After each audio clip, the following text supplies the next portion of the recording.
Assalamualaikum warahmatullahi wabarakatuh. Kami dari kelompok 5 dan 8. Di sini kami akan mempresentasikan bab 6 terkait channel power, getting it, using it, keeping it. Ini kami ada anggota kelompok. Pertama ada kelompok 8, yaitu ada Azhar Oktariska, saya sendiri Bulan Wijaya, Rehan Samli, dan untuk kelompok 5 ada Gibran Noveta, ada Ahmad Ruliansyah, dan Syihab.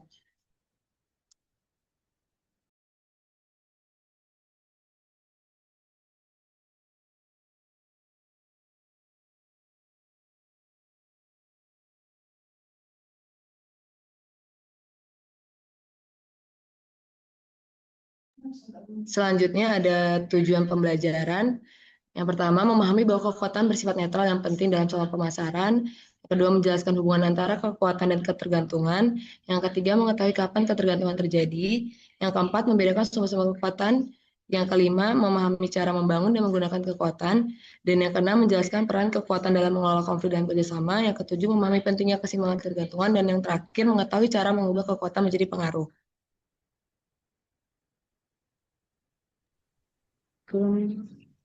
Selanjutnya akan dijelaskan oleh teman saya. Baik, di sini yang pertama kita akan membahas mengenai hakikat dari kekuatan. Nah, kekuatan itu sendiri sulit untuk didefinisikan. Jadi banyak orang yang mempunyai persepsi sendiri atau masing-masing mengenai kekuatan. Nah, kekuatan ini sering disalahpahami. Orang akan mengakui bahwa mereka itu tidak dapat atau tidak yakin dalam mendefinisikan kekuatan, namun mereka mengatakan bahwasanya mereka mampu dalam mengenali kekuatan. Nah, atau saya tahu ketika saya melihatnya. Kekuatan itu sendiri penting dalam hubungan saluran pemasaran karena dalam saluran pemasaran melibatkan berbagai pihak.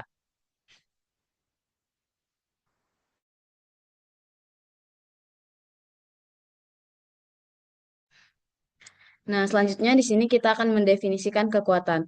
Nah, kekuatan itu adalah kemampuan satu pihak untuk mempengaruhi pihak lain supaya melakukan sesuatu yang sebenarnya tidak akan mereka lakukan. Nah, contohnya sebuah produsen minuman meminta supermarket untuk menaruh produknya di rak yang paling depan. Nah, sebenarnya supermarket ini tidak ingin melakukan hal tersebut. Namun, karena produk tersebut laris atau diminati oleh konsumen, maka supermarket mau tidak mau ya mereka menaruh produk tersebut di rak bagian paling depan. Nah, hal ini menunjukkan bahwasanya produsen itu memiliki kekuatan untuk mempengaruhi si supermarket. Nah, keterbatasan dari definisi kekuatan ini yaitu kekuatan sering dianggap ada saat suatu perusahaan mengikuti perusahaan lain. Nah, padahal belum tentu hal itu bisa saja itu hanya kebetulan. Nah, contohnya, sebuah toko mengikuti harga yang ditetapkan oleh produsen. Nah, orang itu bisa menganggap bahwa produsen memiliki kekuatan. Namun, sebenarnya toko mungkin memang sudah ingin memakai harga tersebut karena sesuai dengan pasar. Misalnya, si produsen menetapkan harga atau menyarankan harga kepada toko 50.000. Nah, ketika toko menerapkan harga 50.000, dalam hal ini si toko mungkin mereka sudah riset pasar bahwasanya harga yang cocok itu 50.000. Namun si produsen merasa bahwasanya mereka memiliki kekuatan untuk menetapkan harga. Nah, mengapa kekuatan ini penting? Karena untuk mengatur hubungan bisnis, mengurangi konflik, serta mendorong kerjasama. Nah, selanjutnya di sini kita akan membahas apakah kekuatan itu baik atau buruk. Nah, kekuatan itu sering dianggap negatif karena dikonotasikan dengan penyalahgunaan kekuasaan, ketidakadilan, dan sebagainya. Padahal sebenarnya kekuatan itu bisa berdampak positif untuk mengatur bisnis. Pada hakikatnya, kekuatan itu bersifat netral. Nah, mengapa di saluran pemasaran itu diperlukan kekuatan? Di saluran pemasaran itu banyak banyak pihak yang mempunyai kepentingan berbeda. Contohnya produsen, distributor, dan juga pengecer. Mereka mempunyai kepentingan yang berbeda-beda. Nah, agar tidak terjadinya konflik, maka diperlukan kekuatan untuk mengontrol mereka. Nah, kekuatan ini dapat membantu menjaga agar semua anggota saluran tetap bekerja ke arah yang sama. Nah, penggunaan kekuatan yang tepat dapat menciptakan hubungan yang saling menguntungkan antar anggota saluran. Nah, kekuatan sebagai cerminan dari ketergantungan. Jadi, kekuatan ini dapat dipahami sebagai kebalikan dari ketergantungan. Artinya, jika suatu pihak bergantung pada pihak lain, maka pihak tersebut memiliki kekuatan yang lebih kecil. Sebaliknya, pihak yang lebih dibutuhkan itu memiliki kekuatan yang lebih besar. Nah, cara menentukan ketergantungan itu ada dua faktor. Yang pertama, semakin besar manfaat yang diterima, maka ketergantungannya meningkat. Nah, terus yang kedua, faktor yang kedua, semakin sedikit alternatif, maka ketergantungannya semakin tinggi. Contohnya, contohnya misalnya sebuah toko kecil menjual produk dari satu merek terkenal. Nah, toko tersebut mendapat banyak keuntungan karena produk itu laris. Nah, karena ketergantungannya tinggi, produk tersebut cuma satu yang paling laris di toko tersebut, maka toko tersebut mempunyai ketergantungan tinggi terhadap produsen. Seperti itu. Ada juga contoh ketergantungan rendah, misalnya sebuah supermarket menjual air mineral dari satu merek. Nah, meskipun merek tersebut memberikan keuntungan, tetapi supermarket itu dapat dengan mudah menggantikannya dengan merek lain alternatifnya karena banyak alternatif. Maka maka dari itu ketergantungannya rendah karena manfaatnya tidak unik dan alternatifnya banyak. Nah, selanjutnya di sini ada metode untuk kita melihat ketergantungan. Salah satu metodenya yaitu dengan menilai dua komponen utama yang tadi sudah dijelaskan, tetapi penilaiannya dilakukan secara berbeda, yaitu yang pertama nilai dan yang kedua kelangkaan. Contohnya di sini ada dealer tetap memiliki banyak alternatif sehingga ketergantungan mereka rendah. Jadi biasanya di dealer mobil itu mempunyai banyak merek. Nah, sehingga ketergantungan mereka terhadap produsen itu rendah. Sebaliknya, distributor kecil itu sulit untuk mencari alternatif sehingga ketergantungan mereka tinggi. Jadi ketergantungan itu tinggi terjadi jika manfaat besar dan sulit untuk digantikan. Jadi dua hal ini harus sama-sama digunakan. Baru ketergantungannya tinggi. Selanjutnya akan dijelaskan oleh teman saya.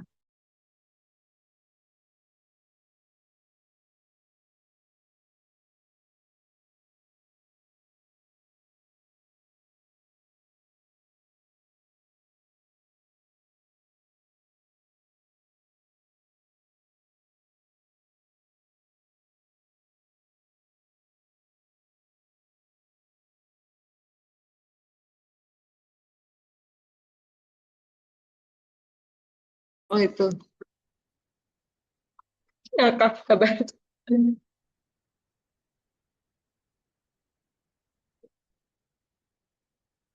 Wait, pura-puranya serius. Baik, selanjutnya itu adalah mengukur ketergantungan melalui proksi atau perantara. Jadi itu sebenarnya cara mengukur ketergantungan itu butuh waktu yang lama dan mahal. Maka ada yang namanya proksi sebagai jalan pintasnya. Jadi kita tuh pakai indikator yang sederhana buat memperkenalkan seberapa besar ketergantungan kita ke mitra kita ke kita. Nah, ada dua metode untuk mengukur ketergantungan melalui proksi itu. Yang pertama adalah persentase penjualan laba. Jadi semakin besar kontribusi kita terhadap mitra kita terhadap penjualan dan laba mereka, maka tergantungan mereka terhadap kita tuh semakin tinggi. Nah, tapi ini juga tetap ada kelemahannya, di mana metode ini nggak bisa nangkap semua manfaat yang kita kasih dan juga nggak langsung ngukur apakah kita tuh langka atau enggak. Jadi misalnya ada pemegang franchise nih, dapat 100% pendapatan dari satu franchise, tapi franchise ini tidak bisa membedakan, tidak beda tingkatan itu, beda ketergantungannya kayak gitu. Terus yang kedua itu ada kinerja peran versus penting, versus pesaing. Jadi di mana metode yang kedua ini kita tanya diri kita sendiri gitu loh sebagai produsen, di mana apakah kita itu lebih unggul dibanding dengan pesaing kayak gitu. Jika kita lebih baik dari pesaing, maka kan kalau kita lebih baik dari pesaing, maka mitra kita ini bakal susah gitu nyari yang setara gitu sama kita. Maka semakin mereka susah nyari yang sama kayak kita, maka kita tuh kan jadi langka, maka ketergantungan mereka tuh akan semakin tinggi. Nah, tapi metode ini nih memiliki kelemahan di mana metode ini nggak mempertimbangkan seberapa penting peran kita. Mungkin kita lebih baik dari pesaing nih, tapi kalau misalnya masih ada satu atau dua alternatif lain yang setara, maka kita tuh tetap ada pilihan lain, nggak cuma kita, kayak gitu. Selanjutnya ada kekuatan yang paling dominan atau reward power atau kekuatan imbalan. Jadi kekuatan imbalan ini, reward power, adalah kemampuan suatu pihak untuk memengaruhi mitra dengan cara memberikan imbalan atau keuntungan. Jadi itu bukan berdasarkan ancaman ataupun hukuman gitu. Jadi kita itu memberikan keuntungan gitu ke mereka. Jadi berbentuk nilai. Terus untuk membuat reward power ini yang efektif, kita tuh harus punya prasyarat. reward power gitu. Jadi ada 5 ambang batas produsen gitu. Jadi ini syarat-syaratnya. Yang pertama adalah produk layanan yang berkualitas sesuai dengan kebutuhan pengguna akhir. Di mana ini artinya produk itu harus memang berkualitas dan sesuai dengan kemauan pengguna akhir. Jadi kalau misalnya produk kita nggak berkualitas dan nggak sesuai dengan pengguna akhir, kan berarti mereka nggak akan mau beli. Jadi kalau mereka nggak mau beli, reseller pun juga nggak akan mau ngambil kayak gitu. Terus yang kedua ada harga yang bersedia dibayar pengguna akhir. Jadi harganya itu juga, yang kita sebagai produsen itu juga nggak boleh terlalu mahal. Kalau harga kita terlalu mahal, nanti si pembeli itu nggak akan mau beli, jadi nggak akan efektif juga. Terus yang ketiga adalah syarat dagang yang memberi imbal hasil minimum bagi anggota saluran, di mana syarat pedagang ini kita tuh harus ngasih keuntungan bagi mitra kita tuh yang sesuai gitu, yang minimal minimum deh gitu, yang layak untuk mereka. Jadi nggak marginnya nggak terlalu kecil, jadi mereka mau ngejual produk kita.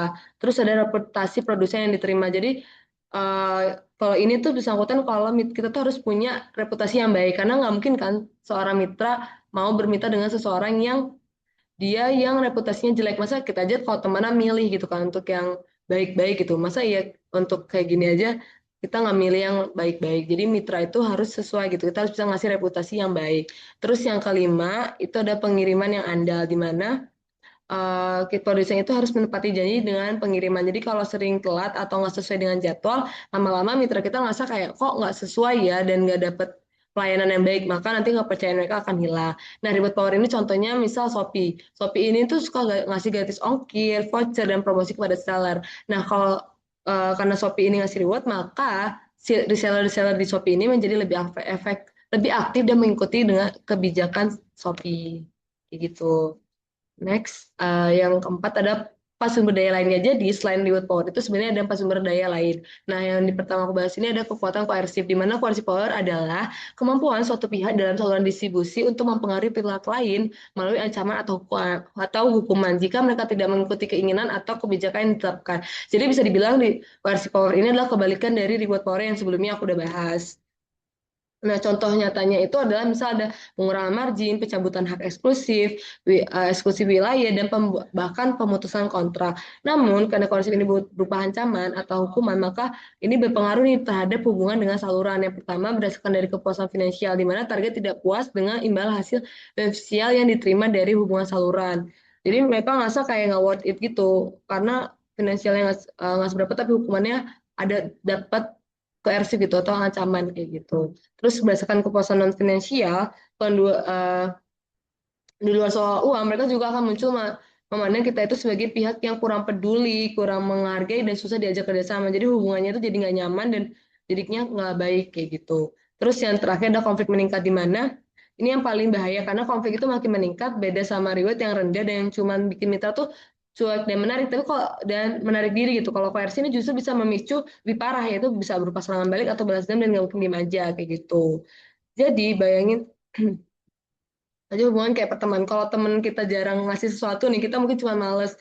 Mungkin mereka cuma malas aja deket sama kita. Tapi kalau misalnya kita kasih ancaman bahkan hukuman, mereka pasti langsung kayak apaan sih gitu kan. Jadi kayak nggak bakal marah dan responnya akan lebih berbeda dan lebih bahaya gitu kan. Jadi sebenarnya kalau ini boleh dipakai ya guys, tapi bukan berarti uh, tapi harus jadi opsi yang paling terakhir. Maksudnya kayak kalau dari awal kan masih ada reward power dan masih ada sumber-sumber yang lainnya akan dijelaskan. Nah, tapi kalau ini kalau bisa dipakai yang paling akhir. Kayak gitu. Contoh kasusnya itu misalnya Walmart. Walmart itu mereka masa supplier mereka jadi update sistem edit. Awalnya mereka tuh resistensi gitu para suppliernya, tapi setelah terbukti menguntungkan mitra, akhirnya mitra itu bisa memaafkan dan hubungan itu justru menguat. Jadi bukan berarti nggak boleh sama sekali, cuman kalau bisa disesuaikan dan emang menjadi opsi yang terakhir gitu. Saya setia akan dijelaskan oleh rekan saya.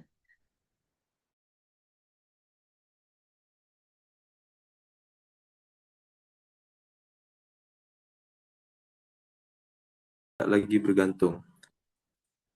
Karena itu, perusahaan biasanya hanya membagikan sebagian informasi, terus memperbarui pengetahuan mereka dan atau memberikan informasi yang sangat spesifik. Expert power itu hanya efektif jika ada kepercayaan. Jika tidak dipercaya, maka saran dari pihak ahli justru bisa dianggap sebagai manipulasi. Contoh nyata lainnya itu penggunaan Mr. Shopper, yaitu orang yang berpura-pura menjadi pelanggan untuk menilai layanannya. Dari sini perusahaan mendapatkan data yang sangat berharga untuk meningkatkan kualitas layanan. Next.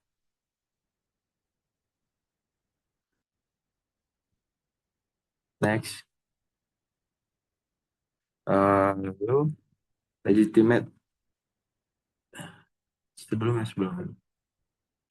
Lalu legitimate power ya, yaitu kekuatan legitimasi, yaitu kekuatan yang berasal dari aturan, hukum, atau norma yang diakui bersama.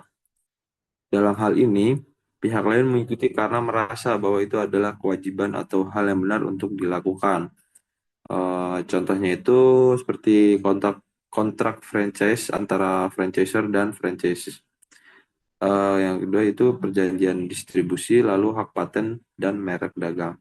Namun dalam praktiknya, hubungan dalam marketing channel tidak selalu bersifat formal seperti organisasi perusahaan. Artinya, tidak semua bisa dipaksakan hanya dengan aturan. Seringkali hubungan lebih banyak bergantung pada kepercayaan, norma kerjasama, dan hubungan jangka panjang. Terdapat 3 norma penting dalam channel. Yang pertama itu solidarity atau fokus pada hubungan jangka panjang, bukan hanya transaksi. Lalu yang kedua role integrity, yaitu menjalankan peran dengan tanggung jawab penuh. Lalu yang ketiga mutuality, yaitu pembagian keuntungan yang adil. Contoh sederhananya itu meskipun ada kontrak, distributor mungkin tetap fleksibel membantu produsen karena ingin menjaga hubungan jangka panjang. Next.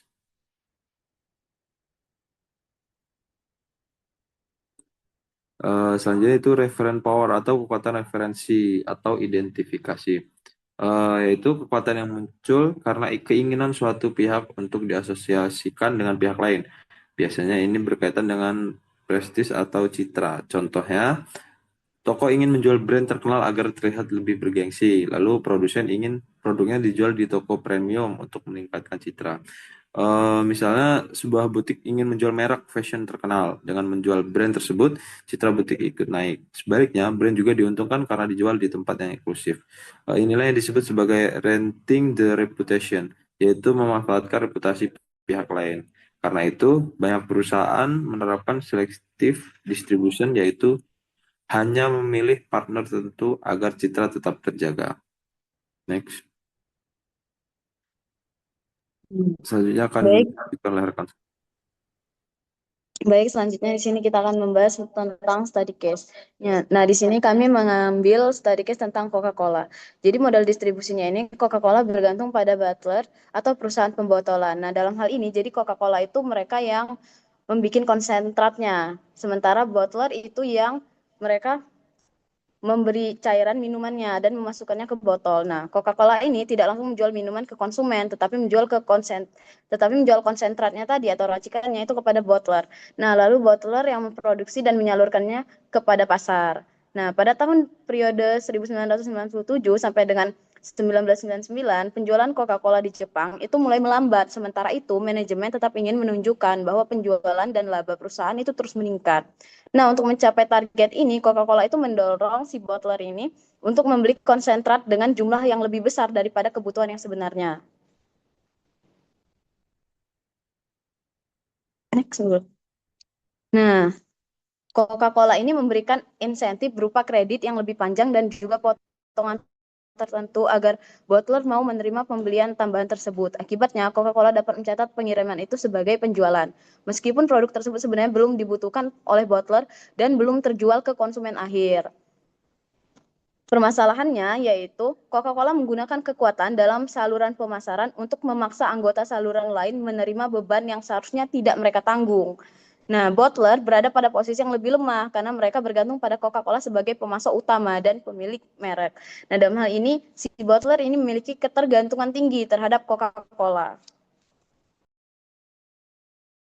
Baik, selanjutnya dalam teori saluran pemasaran, power ada pada dasarnya bersifat netral. Power dapat dipakai untuk mengordinasikan distribusi agar lebih efisien. Namun pada kasus ini, kalau Coca-Cola menggunakan power secara berlebihan, jadi ada Jadi jenis power yang terlihat itu adalah pertama ada coercive power. Kalau Coca-Cola menekankan botol agar membeli lebih banyak daripada yang mereka perlukan. Yang kedua ada reward power, di mana Coca-Cola itu memberikan insentif yang lebih seperti kredit lebih banyak agar botol ini bersedia untuk mengikuti keinginan perusahaan. Terus ada yang ketiga itu ada legitimate power, karena Coca-Cola ini adalah pemilik merek dan memiliki otoritas dalam sistem distribusi bottler, maka si bottler ini harus patuh dengan si Coca-Cola. Terus pada kasus Coca-Cola, perusahaan itu selalu banyak menggunakan coercive power dan reward power untuk menekan bottler membeli stok yang berlebih. Solusinya adalah dengan mengganti penggunaan kekuatan tersebut dengan bentuk power yang lebih positif. Nah, yang pertama itu kurangi coercive power. Jangan menekan bottler dengan target pembelian yang berlebih. Gunakan hanya jika ada pelanggan yang dan perjanjian. Terus yang kedua, gunakan expert power. Bantu bottler melalui data penjualan, riset pasar, dan peramalan permintaan. Yang ketiga, gunakan different power. Bangun hubungan dan kepercayaan agar bottler itu mau bekerja sama karena loyal pada merek Coca-Cola, bukan karena terpaksa. Yang keempat, itu gunakan aturan dan kontras yang jelas. Nah, ini selanjutnya tuh kelompok setelahnya. Tapi untuk ini, karena jamnya bentar lagi selesai, untuk sesi tanya jawab, silakan kalau ada yang mau bertanya, boleh langsung kirim lewat chat aja ya. Uh, Sebelumnya sekalian on cam ya guys, buat bukti ke Bu Rizda. Untuk di SS, boleh tolong on cam.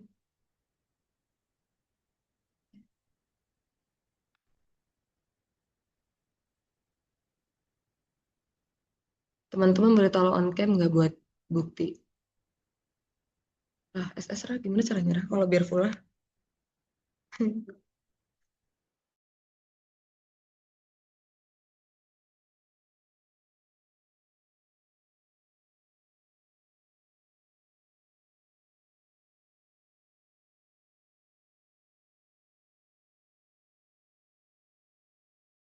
Ini langsung SS ya guys.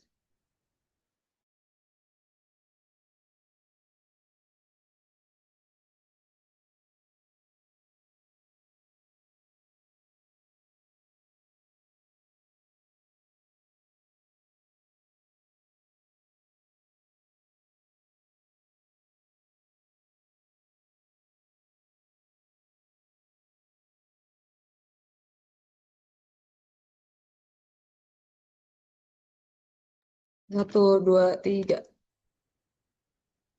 Sebenarnya terima kasih teman-teman yang udah join. Kalau untuk kelompok selanjutnya jangan lupa untuk lanjut di kelompoknya Sihab ya guys. Terima kasih.